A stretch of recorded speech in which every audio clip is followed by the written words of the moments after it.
Então vamos lá.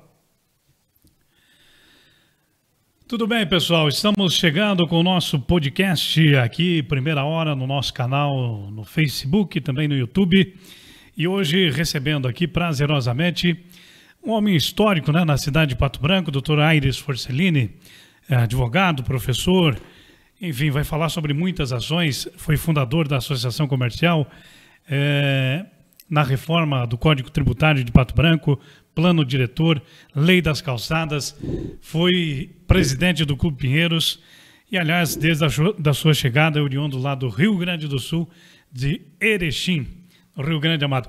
Doutor Aires, antes de mais nada, prazer realmente recebê-lo aqui. Seja muito bem-vindo. Tudo bem, doutor? Boa tarde, Regis, e aqueles que vão nos assistir ou estiverem agora. É um prazer grande. Sempre que nos dão a oportunidade de conversar, de mostrar como era Pato Branco e como é possível ainda melhorá-lo, porque está muito bom. Sem dúvida. Perto do que nós já passamos, não é, Regis? Sem dúvida. Reviver é importante as histórias, né, doutor? E o senhor, exatamente. Até o senhor disse, chegou aqui em... Cheguei em janeiro de 61. 61. Eu tinha um primo que estava morando aqui, a gente se correspondia, por correio, não tinha telefone, nem pensar na época. Essa foi a sua, vamos dizer assim, para poder vir para cá. Foi um contato. Exato. Um primo? Um primo. E eu tinha terminado lá em Erechim, no IBRB, o Instituto Barão do Rio Branco, o curso de auxiliar de escritório. Era o equivalente ao ginásio. Sim. Hoje, segundo grau. E na sequência caberia então o curso de contabilidade. Certo. E ele me informou que no ano anterior havia sido inaugurado, em 1960, a nossa escola técnica de comércio. Nós tivemos lá, em 61, o Astério, o professor Rui Tomé, doutor Lamartine Augusto, doutor Jacinto Simões, que foi inclusive diretor da escola, Genuíno Castamã, a mãe da Duna, como é a dona Evangelina Novaes. Tivemos grandes professores, já era um ótimo curso. Sim. Fizemos só em 13, começamos em 13 e 3 anos depois. Que era uma escola técnica. Escola técnica de Isso comércio. Em 61. 61 a 63. Pato Branco tinha 10 anos. Quando terminamos, sim. Quando cheguei, tinha 7 anos. Barro, muito pó. Bom, e muita vontade de fazer as coisas. E a gente lutando também para ganhar o pão. Já existia a matriz ali? A igreja era... Ela estava em construção. Naquele tempo tinha 2 pavilhões de madeira, ali onde está o Palácio dos Arcos, e onde se fazia inclusive as festas, ali pertinho da prefeitura, enquanto se construía lá o Frei Gonçalo, que era o mestre de obras, né? E até eu brinco com o Frei Policarpo, que na época eu brincava, não é? Saudoso. Sim. Aí ele dizia assim na rádio, naquele programa dele, nós estamos continuando as nossas obras lá da igreja. Quem puder vir dar 3 dias de serviço, se não puder dar dinheiro, trazer um porquinho, pelo menos 3 dias de serviço. A gente ria. Essa história. E eu contava para ele, e eu imitava ele, inclusive lá na Selinal. Imita bem. Fiz alguns programas lá no passado. Pois é, e toda essa história, né, que o senhor tem aí ainda viva na sua memória, porque a chegada aqui, Pato Branco tinha poucos moradores. Eu não recordo qual era a população, mas vendo fotos antigas que o pessoal posta aí nas redes, sim, eu não sei se chegava a 2.000 habitantes, talvez nem isso. Eram muito poucas casas, muito poucas. Sim. Para você ter uma ideia, Regis, a Avenida Tupi, quem abriu ela foi o Zamberlan, quando foi prefeito. E afundou aquilo que era um morro, não é? Sim. Para ligar o centro com a Baixada. O Roberto Zamberlan que fez. Aliás, foi ele também. E eu encontrei dias atrás com a dona Marina e lembrei que ele construiu os 2 primeiros blocos lá da nossa faculdade, da FUNESP. Agora o TFPR lá. E diziam que era tão longe que era uma viagem como ir a Itapejara. E hoje está ali no meio da cidade. Sim. Não é isso? Exatamente. Por isso que a questão do plano diretor, a gente vai chegar lá, né, doutor? Mas nessa sua chegada, né, aí a cidade também já percebia que ela tinha essa veia empreendedora. Tinha, porque as pessoas que vieram lá do Sul e de Santa Catarina eram poucos... Desbravadores. Sim, eles vieram com a vontade de trabalhar e de crescer. Sim. Ninguém vinha aqui para... passear. Para bonito, É. não é? Então, essa garra, mais os pioneiros que haviam desbravado as terras e enfrentado aquela situação do levante dos poceiros. A revolta dos poceiros, né? Então, se falava muito. Naquele tempo, as pessoas andavam habitualmente com revólver na cinta. Sim.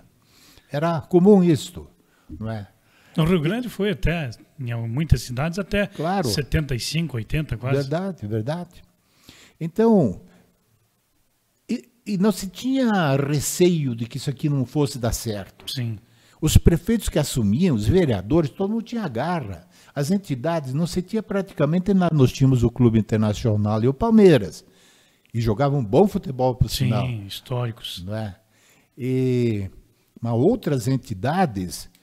Eu, por exemplo, uma das coisas que eu gostei muito de fazer, já no começo da minha profissão como contador, trabalhando na transportadora Sulina, do meu compadre falecido, Dário Rosti, do lado existia a Associação Rural. Sim. O Pastor era o presidente e o Santim era o gerente. E nós transformamos ela de associação em sindicato rural, que é uma potência que Pato Branco tem aí.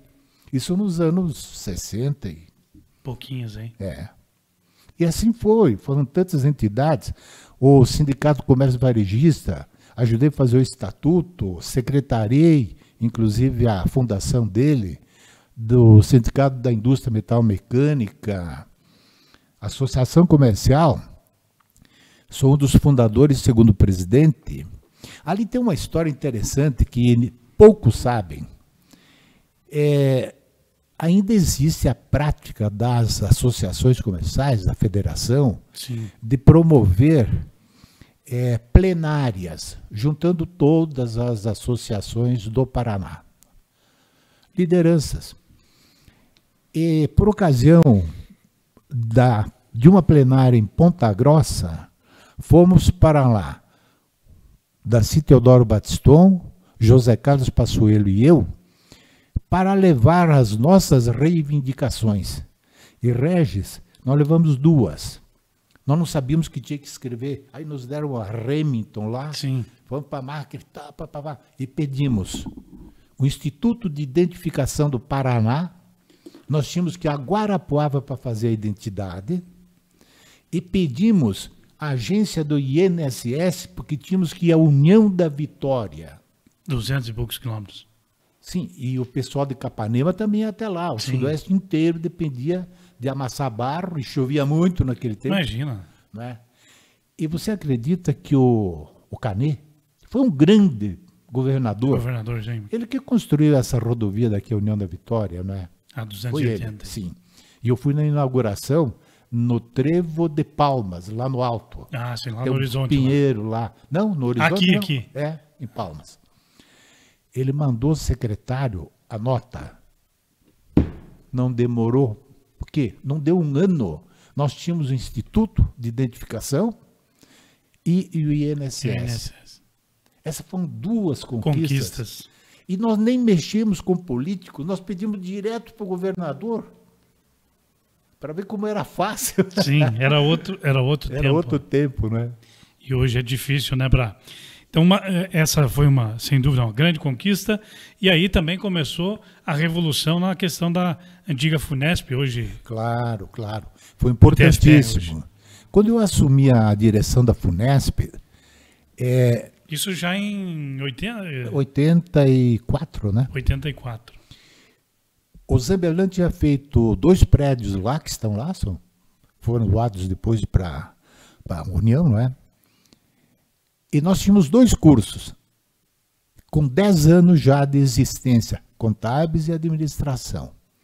Para você ver como era fácil, com o meu querido e caro amigo Manuel dos Passos, nosso secretário, nós montamos 4 cursos, com a assessoria, claro, da Universidade de Ponta Grossa, que Sim. era a nossa universidade mãe. Era um braço aqui. Então, sim, a gente tinha que ir lá e conversar e nos orientavam. Montamos 4, letras e matemática, porque as nossas professoras iam a Palmas ou Guarapuava fazer o curso para poder lecionar. Daí seguramos o nosso povo aqui. Ciência da computação, que é o carro-chefe de todo o desenvolvimento tecnológico da região. Claro, começou. E o curso de agronomia. E aprovamos os 4 cursos no Conselho Estadual e no Conselho Federal de Educação. Era fácil. Sim. E nós tínhamos representantes. Tinha que pedir, né? Sim. Tinha que buscar. E nós tínhamos uma pleiade de grandes homens, como deputados estaduais, federais. 2 viraram ministros da saúde. Visionários, né? Visionários e com vontade de fazer. Então você pegava o telefone e ligava direto e falava, olha, estamos montando um negócio aqui, dá um apoio para nós ali. Mas acontecia. E assim foi. Então foi muito gratificante, viu, Regis? Hoje se fala tanto em projetos, né, Dr. Aires? Naquela época vocês já tinham esses projetos. Colocava na mesa, os outros não pediam, quem? E como é que nós montamos o curso, o projeto para trazer o Cefet? Como nós tínhamos toda a pesquisa regional das potencialidades da população, nós sabíamos tudo por causa dos 4 cursos que tínhamos montado. Mais a dificuldade de chegar até lá. Então, aí nós pedimos o apoio do professor. Primeiro é preciso que se faça justiça, não sei se ainda vive, o professor Aramis Demeterco, que foi o presidente da comissão verificadora dos nossos cursos aqui. Eu fiz uma boa amizade com ele, minha mulher também conheceu a esposa dele, e num jantar em Curitiba, veja como as coisas têm que acontecer. Quando é para acontecer, acontece. Ele, Aramis Demeterco, foi presidente do Conselho Estadual de Educação, presidiu a comissão de verificação dos nossos 4 cursos, e ele foi diretor-geral do Cefet. E, na época, o diretor-geral era o Ataíde Ferraza, filho do seu Oreste Ferraza, aqui de Pato Branco, nascido aqui. Aí ele me disse, na janta, sentados assim como estamos nós conversando, olha, por que você não pede um Cefet para Pato Branco? Zé, como é que eu faço? O Ataíde é o coordenador geral das 200 escolas técnicas federais do Sarney, ele me disse. E ele é de lá, jogamos bola junto lá no Palmeiras, meu amigo. No outro dia, marcamos 10 horas, fomos falar com a Ataíde. E ele disse, mas como é que eu faço? Eu montei 40, a última eu montei em Manaus. E está cheio de gente querendo e eu não tenho mais dinheiro, diz ele. E eu disse para ele, Ataíde, dinheiro é depois. Agora nós precisamos que você nos ajude a montar o projeto. Assinou. E aí, numas férias, eu não me recordo, do ano 85, 6, ele mandou um professor, nas férias de metade do ano, juntamos todo o material que tínhamos, encaminhamos, entreguei em mãos ao Alceni na minha casa, ao Astério Rigon, prefeito, junto. Aliás, sem o Astério, Pato Branco não teria nem a universidade. Porque o que o Astério fez, inclusive comprando 2 alqueires e meio, que foi uma condição, tem que ter área. E daí, o que ele fez? Ele comprou do lado... O Alceni era deputado.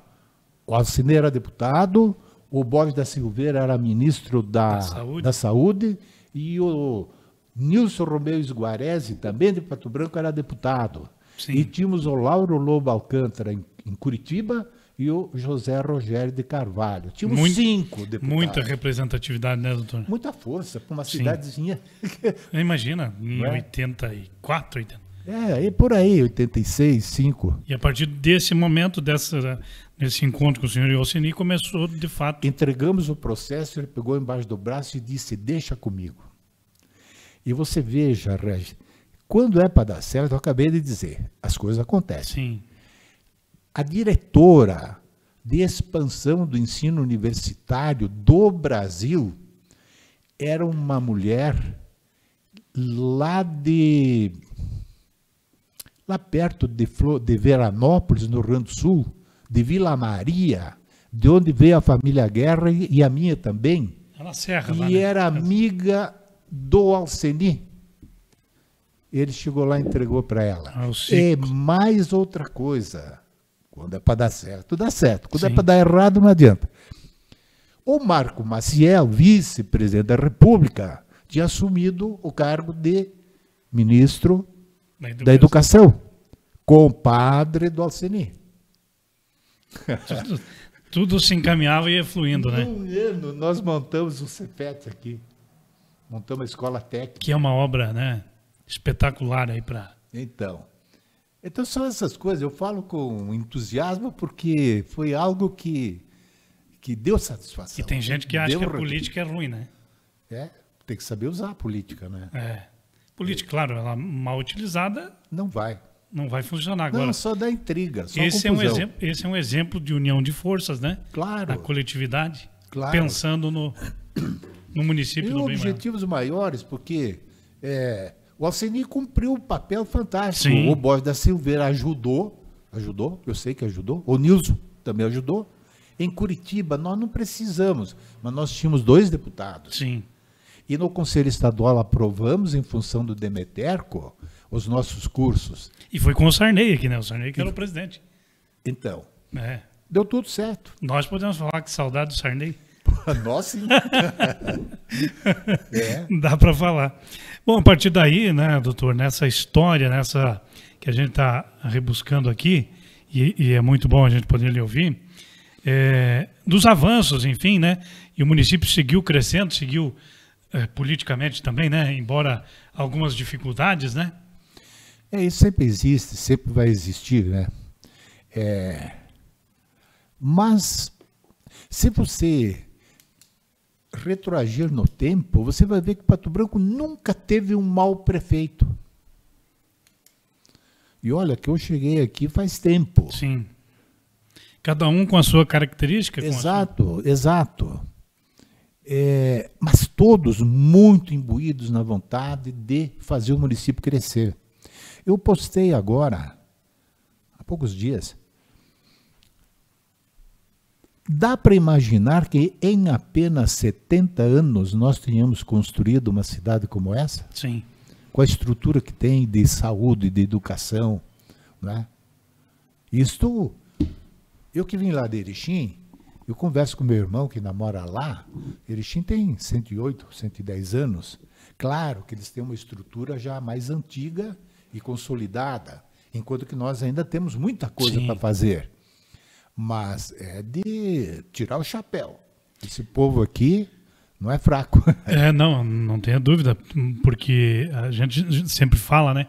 As pessoas que vêm de Curitiba ou que chegam aqui Claro. no aeroporto, imagina que Pato Branco tem 200 mil, não, menos Não. que não tem conhecimento. Olha a quantidade de edifícios, enfim, né? Claro. Não, aquilo que nós estamos falando, cada prefeito, eu lembro muito bem, isso vem de encontro ao que eu vou te dizer, cada prefeito faz a sua parte. Quando eu assumi a presidência do Pinheiros, o saudoso doutor Ildefonso Amoedo Canto, que me antecedeu, ele disse lá no baile de posse: Aires, não se preocupe que você não vai fazer tudo. Só faça a tua parte e faça bem. Tá? E aqui serve para... serviu para mim por resto da vida. Faça só a tua parte, mas faça bem. E Pato Branco teve sorte. Os prefeitos, cada um dentro da sua característica, do conhecimento que dispõe, enfim, do seu perfil, ele põe a sua marca. E, de um modo geral, estamos indo bem. Senão, não seríamos o que somos, com os melhores índices de desenvolvimento humano, de PIB, etc, etc. E agora até postei hoje, porque o nosso jornal ontem publicou, que voltamos a liderar na geração de empregos. Isso, cumprimentei a prefeitura, porque insetou algumas medidas, alguns trabalhos, visando incrementar, fazer com que as pessoas... Porque muito se fala, senhor, com a experiência que tem, né? Muito se fala falta de indústria, mas mesmo assim, né? Pato Branco ainda... Acontece porque que... mudou agora a questão do serviço, né? Claro, hoje, Pato Branco é um grande prestador de serviço. Sim. E nós exportamos serviço. Eu, quando fui secretário de planejamento, que o Primeiro foi do Astério, mas isso faz muito tempo. Depois do Viganò, eu vi como é que funciona. O que nós temos de bom é a diversidade da mão de obra que dispomos. E nós vendemos o que poucos sabem, Regis, que nós vendemos muita mão de obra para fora de Pato Branco. Sim. Entende? São os nossos engenheiros. Oh, toda a área médica, o pessoal que vem buscar o serviço. Isso. Não é? E que gera uma cadeia enorme de De outros. oportunidades, claro. A roda gira. Sim. Agora, uma coisa que eu ouço falar, e como eu estou mexendo alguma coisa na área da imobiliária, não é? O que o município precisa ficar atento e investir mais até, faz o possível e o impossível, é liberar mais rapidamente os alvarás de construção. São milhares de metros quadrados todos os anos que eles têm que licenciar. Sim. E isto é um monte de questões que devem ser observadas. Técnicas, né? E Sanepar, e Copel, e, enfim. Mas precisa agilizar para não quebrar o cronograma físico-financeiro de quem quer construir. Para não desmotivar. Sim. Entende? Então, porque é um setor que na economia atua fortemente, né? E Regis, está no jornal, e eu republiquei, a construção civil gerou 252 empregos novos em julho. É muita coisa. Sim. Para quem vinha perdendo mão de obra. Então, a prefeitura tem que aproveitar esse momento bom, não é? E final de ano, nessa época, daqui para frente, até janeiro, fevereiro, muita coisa acontece. Sempre são meses bons. Sim. Precisa o poder público estar aparelhado e ágil para dar resposta aos pedidos. Não há nenhuma má vontade, a gente sabe disso, para quem já andou lá por dentro, fazendo leis, sabe como é difícil. Tem a questão burocrática, né, doutor? Mas é isso, né? O Brasil é extremamente... É preciso que se reforme muita coisa. Esse nosso Congresso aí, mais disposto à mídia, para essas CPIs, isso aí é só para dar palanque. Gelo, né? Enxuga gelo. Uma das coisas que, sem dúvida, precisa ser alterada é a questão da licitação, né? Porque as empresas ganham, depois não terminam. Ela prova que tem capacidade e depois, na prática, não tem. Eu não sei qual... no tempo que eu estive lá ajudando naquilo que me competia, nós não tivemos nenhum caso de quebra de contrato. Mas eu li esses dias atrás que aquele teatro nosso deve ter praga de madrinha lá, como se diz, né? Dá de tudo. Vai ser encerrado o contrato. E eu entendo, e escrevi já, falei um monte de vezes, lá não é lugar para teatro. Não tem estacionamento, não tem onde colocar os carros. Se tem uma peça de teatro, um show, alguma coisa lá que aconteça, num dia de chuva, para 1.000 pessoas, tem gente que vai ter que ficar aqui no centro ou lá no bairro, e a pé. Sim. Então, eu não sei se dá tempo ainda. Eu levei para o Zuc, eu fui lá no Joãozinho, lá do cadastro. João, veja para mim aquela área atrás do campo lá, do Pioneiro lá, o estádio. Do estádio. O município tem 40, 50 mil metros quadrados ali. Sim. Isso. Para cá. Eu sei onde é. Entende? Né? E tem aquela rua que sai ali da frente da Iandai, e que vai lá onde a Alcicred está construindo uma grande sede administrativa, abre uma avenida ali, faz prefeitura, faz teatro, cria um centro administrativo, cultural e esportivo, centraliza lá. Não, o Zuc resolve fazer um negócio lá de ônibus urbano. O terminal. Por que não fez lá em cima, lá na pracinha do antigo Papai Noel lá? Sim. Que tem contorno, dá para contornar, não é? Está aí agora a obra parada, não sei se o Ministério Público não está... Se vai autorizar ou não, né? Se vai autorizar. Eu acho, viu, Regis? Cada prefeito tem o seu jeito de ser, e não muda, é muito difícil. Quando a gente fez a lei do plano diretor, que quem fez mesmo a lei foi o Ciro Cagliari. Ele, o Scarabellotti, o Derli, muita gente trabalha. Eles trabalharam 3 anos. Sim.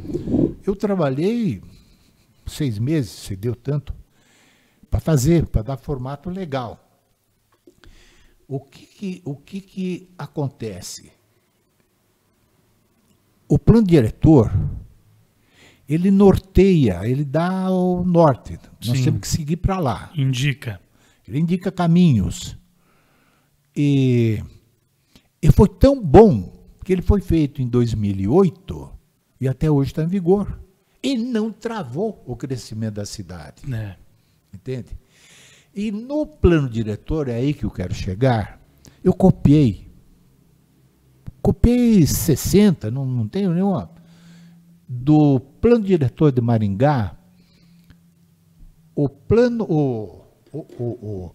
o CODES, Conselho de Desenvolvimento Econômico e Social, e o PLADES, que é o Plano de Desenvolvimento Econômico e Social. Juntos. Tá? Está delineado dentro do plano diretor quais as entidades que participam do conselho. É um conselhão que ia atuar em cima de 12 câmaras setoriais, setor de indústria, comércio, alimentos. Representatividade, né? Entendeu? Mas os prefeitos não gostam disso, porque tira poder. Sim. Dá a impressão que... É mais centralizador, né? Eu não sei por que os prefeitos, de um modo geral, eles têm medo, parece que eles têm medo de ouvir a sociedade. E quando é o principal caminho, né? Ainda bem que estamos indo bem, que estamos elegendo prefeitos que... Mas eu acho que era melhor se ouvissem. Você vê o que está acontecendo agora no Congresso, em cima da reforma tributária, que eu não acredito que saia do jeito que está. Eu até escrevi que eu estava estranhando a letargia, o desânimo dos prefeitos e dos governadores, há 1 mês, 2 atrás, que não dizia nada, parecia, até escrevi, parece que está tudo bem para eles, mas começaram a se mexer. Sim, agora e eles apertou no bolso. Né? Regi, e eles estão fazendo uma coisa muito certa. Eles querem um conselhão para administrar a receita. Primeiro que é um absurdo, é uma heresia jurídico-constitucional tirar, por exemplo, a administração do ISS, que é o imposto mais importante do município, é o ISS, e o dinheiro ir para Brasília, para depois voltar. Sim, é um absurdo. E a União quer controlar esse fundão. Ou seja, é a política do Pires na mão. Prefeito, vai lá, olha, eu estou precisando, atrasou meu fundo. Agora os prefeitos do Nordeste estão reclamando, os de Santa Catarina também, porque reduziu o retorno dos fundos de participação dos municípios. Diminui a receita, a atividade econômica meio parada. O que os governadores querem agora? Querem um conselhão para dizer, espera aí, é igualzinho o CONFAS, que é o Conselho da Política Fazendária, que está funcionando até hoje. Sim. Onde sentam os secretários de Fazenda de todos os estados e o Distrito Federal, para estabelecer as regras do ICMS interestadual. Porque o ICMS estadual é do governo do estado, de cada estado. Então, eles estão muito certos, eles têm que sentar com o executivo, dizer assim não, companheiro. Sim, porque não pode, né? Porque as coisas começam do município, né? Sim. Aliás, eu costumo dizer, e quando eu lecionei um monte de tempo, eu dizia, a União e o Estado são ficções do direito. Ninguém mora na União, ninguém mora no Estado. A pessoa mora em Pato Branco, mora em Coronel, mora no município. E começa através daí, né? É tudo, nasce tudo no município. Se não tem saúde, a cobrança é no executivo. Então, né? Agora, aí como é que você vai abrir mão de receitas, né? Claro. Que o município... Não, e o pior é a perda, viu, Régio? O pior é a perda da capacidade de legislar sobre o tributo que residualmente compete ao município. Está na Constituição. Perfeito. O ICMS compete ao Estado, exceto o interestadual, que esse CONFAS que eu mencionei legisla. Com os secretários de Fazenda. Secretário de Fazenda. Então, os governadores parece que Mas acordaram. no debate, né? No debate. Tem que ser ali. É. Parece que acordaram. Que agora eles querem o Teve uma mobilização agora. Sim. Dos prefeitos aí, né? Então, tem tanta coisa que é preciso ficar atento. Porque quem paga imposto, né, doutor? Cansa, né? Porque é muito imposto, né? Claro. Mas esse não é o problema, sabe o que é? Eu lecionei 15 anos de direito tributário. O problema é a ausência da retribuição pelo imposto que você paga. Sim. A hora que você precisa do Estado, né? Olha, você veja que você paga o licenciamento do veículo, você paga IPVA e você vai ter que pagar pedágio, que vai começar a vigorar de novo. Paga sobre o combustível. E paga imposto sobre combustível. É. Então, e as estradas como é que estão? Sim. Por que tantos acidentes? Porque as estradas, dá para admitir que da fronteira lá de Foz do Iguaçu até Curitiba só tenha uma estrada. E quando chega lá no Espré, emboca tudo, emboca o norte do estado, emboca ali em Guarapuava, em Três Pinheiros, emboca o Paraguai, o oeste, muita gente que vem da Argentina, Sim. em cima de uma rodovia, com alguns trechos de dupla pista. Exatamente. Aliás, nós aqui no Sudoeste, agora, né, que É. está recebendo aí a 280, né? Sim. Que pelo menos parte dela, vamos ver se chega até Realeza, né? Diz que sim. Nós temos um deputado, o Guerra, ele tem a visão do sudestino. É preciso... Tudo depende de infraestrutura para crescer. Sim. Não adianta você enfeitar muito. E a prova disso, né, doutor, se a gente pegar aqui o oeste ali, centro-oeste ali do Paraná mesmo aqui, ó. Sim. Pegar a região de Campo Mourão, Toledo, Cascavel, é tudo estrada duplicada. Claro. Em ótimas condições. E as regiões não crescem. Tudo bem. Não para de crescer. Geograficamente dá um pouco melhor que nós, mas aqui também, se nós continuarmos com essa estrada que vai até Dois Vizinhos, que é um absurdo, né? Não. É um carreiro ainda. Não. Está quase na época igual quando o senhor veio do Rio Grande, abrindo umas A picadas. diferença é que agora colocaram um pouquinho de asfalto, porque ele está comido, né? É preciso, e ainda que tenha mais a questão da produção, né, aqui. Caminhões. Então, o Sudoeste sempre foi esquecido. O fato é que o Lerner, e eu tinha um comentário ao meio-dia na TV Sudoeste, quando nós criamos a TV com o Frei Nelson, o Frei Policarpo, e eu até exibi o jornal onde se traçou o anel de integração. O que aconteceu? O Sudoeste foi desintegrado. Ficou fora. Ficamos completamente fora. E os grandes investimentos foram feitos no anel. Então começou já no tempo do Lerner.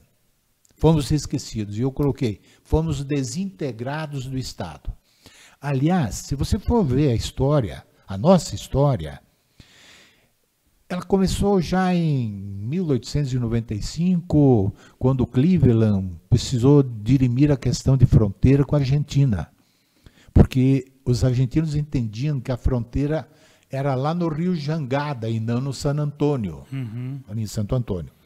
Ele dirimiu em favor do Brasil pelo utis possidetis, ou seja, já na época tinha mais brasileiros no território do Sudoeste, Oeste, do que argentinos. Mas as 3 primeiras indústrias de Pato Branco eram argentinas. E a maior dela era um tal de Urquiza, ervateira. Começou nós tivemos que começar a brigar ali. Depois, com a revolta do contestado, a guerra do contestado, acabamos consolidando o Sudoeste como Paraná e Brasil, porque os paranaenses foram derrotados na Guerra do Contestado, foram derrotados pelos catarinenses com apoio do governo central, e entendendo que estavam fugindo do Brasil, vieram para o Sudoeste e se embrenharam. Era uma região, já era esquecida ali. Entendeu? E aí começaram a chegar os imigrantes lá do Rio Grande, e que foram ocupando as terras. E aí, em 57, mais uma encrenca com as companhias colonizadoras. Então, o Sudoeste sempre teve que brigar. Nós, no começo dos anos 70, fizemos o movimento da criação do Estado do Iguaçu. Sim, aquela... Porque em 43, Getúlio Vargas tinha criado o Território Federal do Iguaçu, cuja capital era Laranjeiras do Sul. E eu fui conhecer o palácio, que está ainda lá hoje, de madeira. E depois, como ele caiu, em 45, o território desapareceu. Então, essa região sempre foi contestada e esquecida. E você mencionou a agricultura. Hoje nós temos a maior produção de grãos, hein? de aves, sim, também. do Paraná. Temos uma bacia leiteira invejável. E hoje o povo segunda maior do estado. Estão desesperados porque os custos aumentaram muito. Sim. Não é? O inverno, eu sempre que fui criador, eu tive gado leiteiro. Não, o desafio é enorme, né? Tanto que restou só pequenos produtores, né? Então, isso aqui é muito... isso aqui é terra de gente que quer saber de lutar para fazer andar. Agora o governo tem que dar uma ajuda, não é? Pois é, mas nós aqui, né, doutor, sempre tivemos uma ligação muito forte. Claro, se pegar aqui nos últimos anos, aí o governador Beto Richa talvez seja o que mais tem investido em Pato Branco, né? Está melhorando. Em que pese, né, todas as dificuldades, mas enfim, foi um governador que ajudou bastante, né? Sim. Hoje, né, por acesso, o prefeito é do partido e amigo do governador. O deputado Guerra, né, o Luizinho, também é muito próximo. Então, isso ajuda em muito. Né? O ex-prefeito Augustinho Zucchi, até agora era secretário. Então, por liderança, por força disso, não dá para reclamar, né? E Francisco Beltrão tem uma força política incrível. Eu até porque o Traiano é presidente de lá. Eu acho que... Eu não me lembro quando é que ele começou. Eu acho que agora é 4 anos. Da Assembleia. Não sei se é o 4º ano ou o 3º dele. Bom, mudaram até o regimento, né? Para ele...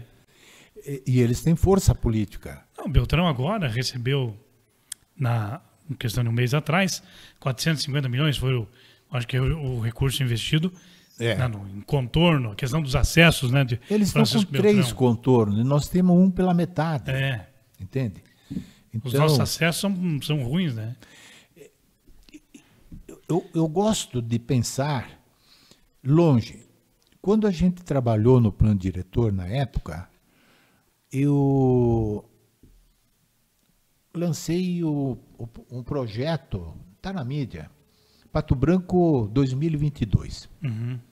E elencava ali uma série de coisas que nós precisávamos fazer, né? Eu acho que tem que a associação comercial, as entidades, se unirem e lançarem. Lá em Cascavel, a MOP, a ANSOP, a MOP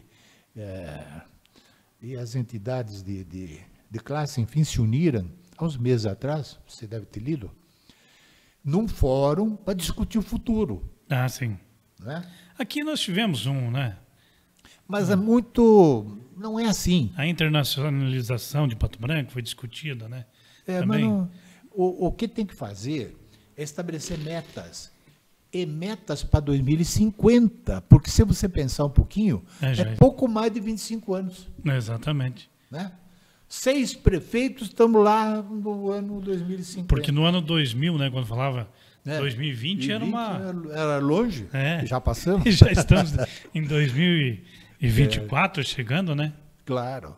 Então precisaria que as entidades, as lideranças de Pato Branco, políticas, empresariais, de qualquer tipo, né? Os políticos, montassem um projeto de desenvolvimento que ele não teria que ser só... Eu sempre fui contra, viu? Eu sempre falei, você não pode se imaginar uma ilha de prosperidade cercada de pobreza por todos os lados. Por que a região, você mencionou o norte, por que é rica? Sim. Porque todas as cidades são ricas. Você pega o Vale do Itajaí, por que é rico? Porque só tem riqueza em volta, Sim. não tem pobreza. Pega o Vale do Rio dos Sinos, lá junto de Porto Alegre, por que é rico? Pega a Serra Gaúcha, por que é rica? Então não tem uma cidade só e o resto coitadinhos em volta. Sim. Então eu gosto da regionalização da economia, para sermos fortes realmente. Um projeto desses que eu imagino, Sudoeste 2050, teria que juntar todas as lideranças do Sudoeste com os políticos, chama a Globo, faz o escambau, vocês dão o apoio, todo mundo vai dar. Sim. E pensar o futuro, para estruturar o Sudoeste. Não, sem dúvida. É uma necessidade de uma atualização dessa. Claro. Né? Porque nós aqui, né, se a gente pensar mesmo em núcleos hoje, representatividade, ficamos com 15 municípios, né? Sim. Mas 15 municípios que representam 60% da economia e da população. Isso. Entendeu? De 42. Exatamente. Eu tive cuidado de ver isso. Porque aqui nós temos Mangueirinha, né? Mangueirinha, Pato Branco, Palmas não chega tanto. Mangueirinha hoje é o terceiro aqui do Sudoeste. Em arrecadação, né? Sim. Eles têm os royalties. Que primeiro Pato Branco e Beltrão. Sim. Muita gente imaginava que fosse 2 vizinhos, né? Mas é Mangueirinha. É pela questão dos royalties. E agricultura também, né? Muito forte. Isso. É preciso, né? É preciso pensar, porque a questão da atualização, para seguir uma cidade moderna, hoje a gente tem questão da mobilidade, né? O que foi errado lá atrás, talvez, né? Nas ruas mais estreitas, né? Infelizmente isso tem que... e até geograficamente, da forma que somos, né? Numa das reuniões se discutiu o plano diretor lá na Câmara, eu até tinha perdido a paciência e peço desculpas ao secretário de Planejamento Urbano, mas eu não aguento mais ouvir falar da extensão de 100 metros aqui da Guarani até a BR. Não é isso? Sim. Não tem prefeito, eu não entendo por quê. Que não faz um viaduto, um negócio. Ali ainda estamos com uma pontezinha ali, depois do trevo do Patinho. Já devia ter 2 paralelas. Sim. A Tocantins, que o Viganó fez muito, e o Zucchi completou, falta 500 metros para chegar na BR. Isso aí. São projetos assim que estão vamos dizer assim, na boca do túnel ali. Isso é estruturar o município. Porque é você mudar, dar mais mobilidade, opções, né? De acesso. Claro. Porque em 20 anos aí a gente conseguiu um semáforo no trevo da Taísa. Então. É o que conseguimos. Entendeu?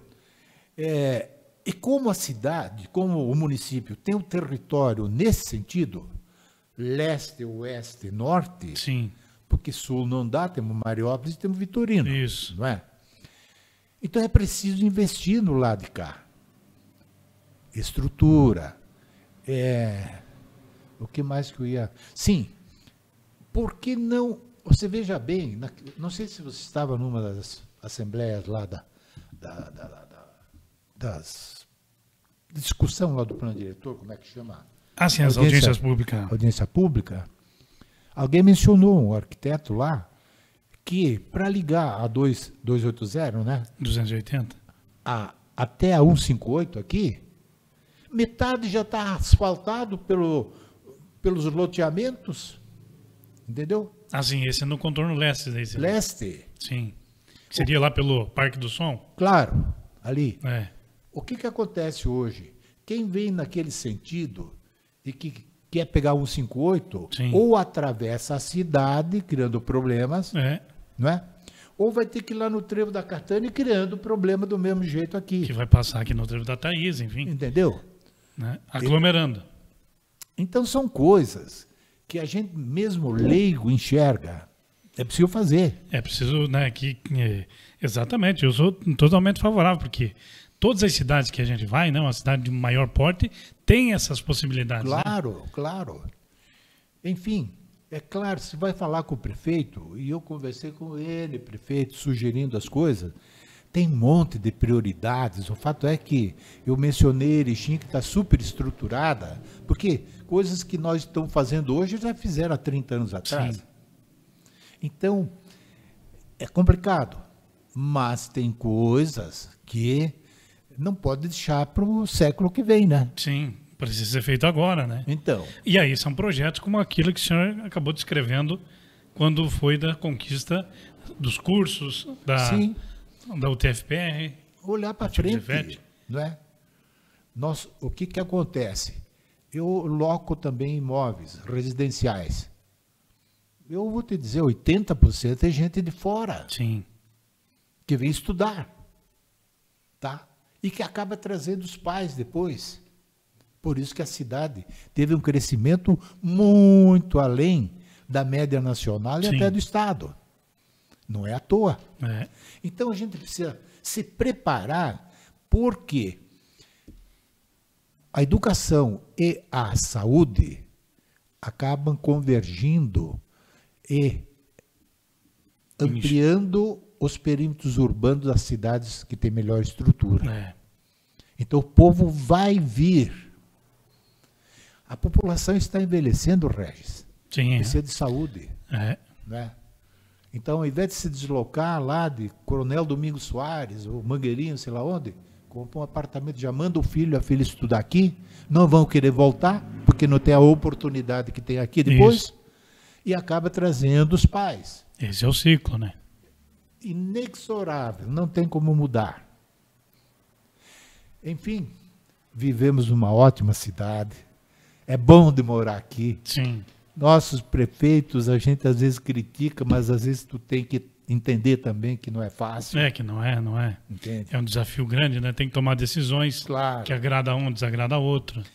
Mas é o ciclo bom. da vida. Mas é bom. Sem dúvida. Eu tive N oportunidade de sair e trabalhar em outros lugares. Eu não quis, não. Eu vou ficar lá. Lá é meu lugar. Lá eu vou ajudar. Lá a gente... Né? Eu não sei de alguém que venha para cá e diz, eu não gostei daqui, vou embora. Eu só sei que estão chegando. Agora que estão indo embora, não me consta. É, porque conforme o senhor diz, né, a segurança, a saúde, é uma série de questões aí que as pessoas hoje analisam, né? Oportunidade de emprego, né? Seja na tecnologia, Precisa olhar e projetar a cidade para ser muito maior do que ela é. O nosso trânsito no centro tem horas ótimo. Aí que, pelo amor de Deus, né? É difícil. Então é preciso soluções. Numa das audiências públicas, eu joguei uma ideia maluca, eu disse, esse velho maluco está, né, fora da casinha. Eu sugeri que se fizesse um metrô de superfície saindo lá da Catane, indo até São Roque do Chupim, e um ramal até o Passo da Pedra. Sim. E uma grande estação distribuidora. Então seria um intermodal. Claro que é distante para pensar, né? Mas é uma... Mas eu pergunto, qual é a solução? Vamos encher de ônibus? Sim. Como que vai colocar mais ônibus aí, mais gente aí? Atravessando a Tupi? E carros. Capotamentos espetaculares que estão acontecendo. Parece que a pessoa... o povo está... No perímetro urbano, né? No perímetro urbano. Eu não sei. Isso é muita gente. Sim. Concentrada. Bom, o número de veículos, né? Já ultrapassamos aí casos de 60 mil. Então, olha, Pode me chamar de maluco, mas a solução é metrô de superfície. Até o ano 2050, aposto, eu não vou estar aqui, você sim, é novo, que alguém vai ter essa iniciativa, porque é assim que vai funcionar. É o futuro. É o futuro. Tem.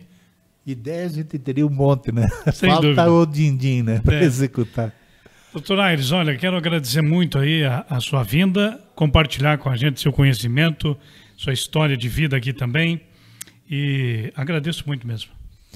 Eu que agradeço, Regis. Eu gosto de conversar, e às vezes tem alguma ideia que funciona, né? Não precisa ouvir tudo. Não, mas é muito bom a gente poder ouvir, né, desde da história, uma história viva, né, que chegou aqui em Pato Branco, e o senhor com o seu jeito aí contribui certamente muito conosco aqui também. Muito obrigado. Obrigado a quem nos ouvir, que está nos ouvindo. E apoiem essa tua iniciativa, viu, gente? Apoiem. É o futuro. É a mídia via satélite. A internet está aí, né? Está aí. Para a gente aproveitar, falar bastante sobre todos os assuntos aí. Doutor Aires, muito obrigado mais uma vez. Eu que agradeço. Um abraço grande. Grande abraço. Saúde sempre. Gente, muito obrigado, né? Lembrando sempre, olha, no YouTube, também no Facebook, precisa curtir lá, compartilhar conosco aí também o nosso trabalho, aqui através do nosso canal, do nosso Primeira Hora Notícias, mas desse, de forma especial também, nosso podcast. Um grande abraço.